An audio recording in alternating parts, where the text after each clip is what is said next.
안녕하세요. 코인우먼입니다. 오늘은 2023년 4월 28일 금요일입니다. 구독과 좋아요, 알림 설정 정중히 부탁드리며 오늘 영상 시작하겠습니다.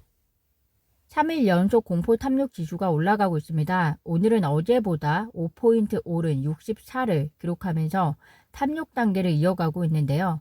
지난해 FTX발 악재를 잘 버텨내고 나니 암호화폐 시장의 소소한 악재에 대해서는 단기적 가격 하락으로 영향을 받을지라도 빠르게 회복하고 있는 상황입니다. 그렇지만 암호화폐 시장의 겨울이 정말 끝난 것인지는 조금 더 지켜보셔야 할 것 같습니다. 리플의 1분기 실적을 발표했습니다. 리플이 발표한 보고서를 보시면 리플의 지난 1분기 XRP 총 판매액이 3.61억 달러를 기록했는데요. 원화로 약 4,800억 원 정도 되는 금액입니다. 전분기 2.26억 달러에 대비해서 약 60% 증가한 수치이기 때문에 괄목한 성장으로 보여지는데요. 또한 리플 보고서에 의하면 해당 기간 동안 중앙화 거래소의 일평균 거래량은 전 분기 대비해서 46% 증가한 10억 달러를 기록했다고 하는데요.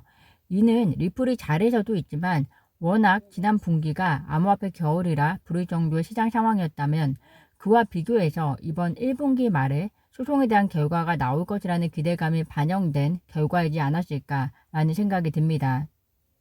이외에도 리플이 하이라이트하고 싶어하는 부분이 시장 상황과 관련해서 EU, 영국, UAE가 암호화폐에 대한 새로운 규제 체제를 제안했다는 점인데요. 확실히 향후 이 지역들이 현재 혼돈의 분위기인 미국을 뛰어넘어서 암호화폐 관련해서 리더십을 끌고 갈 가능성을 다시 한번 보여주고 있습니다. 개발자들 입장에서는 사용자가 기본 프로토콜이나 프로그래밍 언어에 관계없이 블록체인 간의 디지털 자산과 데이터를 전송할 수 있도록 하는 새로운 XRP 레저 상호 운용성 표준을 제안한 내용인데요. XRP 레저와 그리고 그에 따른 XRP의 실효성과 유동성이 증가하려면 결국에는 XRP 레저의 상호 운용성이 얼마나 지금보다 개선될 것인지가 개발자와 사용자의 접근성을 높이는 데 매우 중요할 것 같습니다. 코인베이스가 SEC로부터 받은 웨일스 노티스에 대해서 답변을 공유했습니다. 간단히 공유드리면요.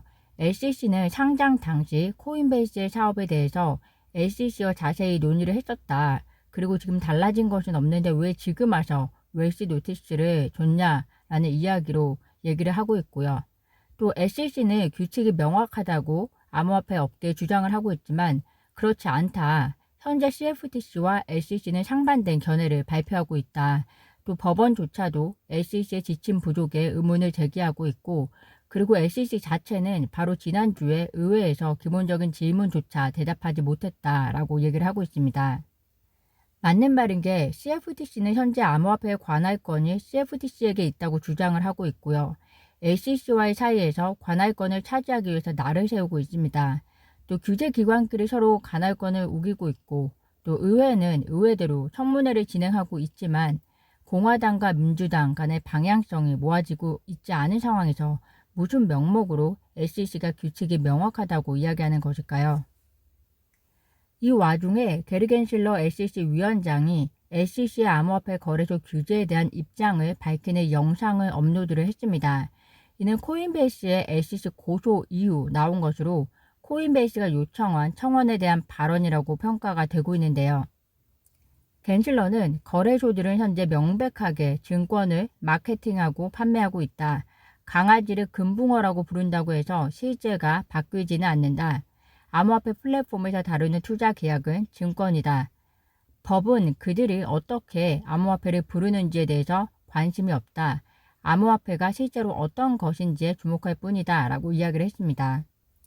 호건 변호사는 이에 대해서 만약 겐실러 당신이 작년에 샘 뱅크먼을 사적으로 만나는 대신에 이 비디오를 샘 뱅크먼에게 보냈더라면 아마도 그는 FTX가 개라는 것을 깨달았을 텐데라고 현재 의구심으로 둘러싸인 FTX에게 보낸 특혜에 대한 이해상충의 문제를 비판했는데요.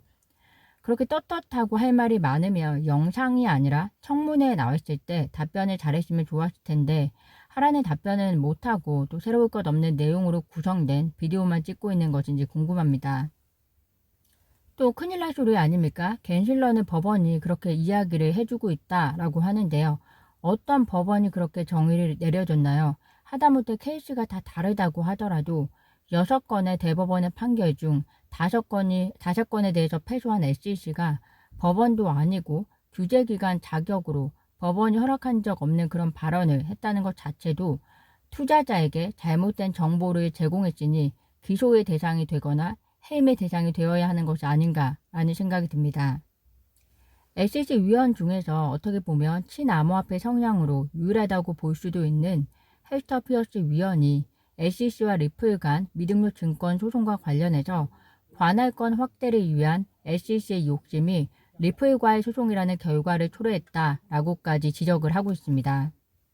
SEC의 이러한 욕심은 미국의 가상자산 시장을 낙후시키고 그리고 발전을 지연시키고 결국에는 가상자산 규정 확립에 대한 당사자 간 협력의 필요성을 강조하고 있는 영국의 케이스를 벤치마킹할 날이 오지 않을까 생각이 듭니다.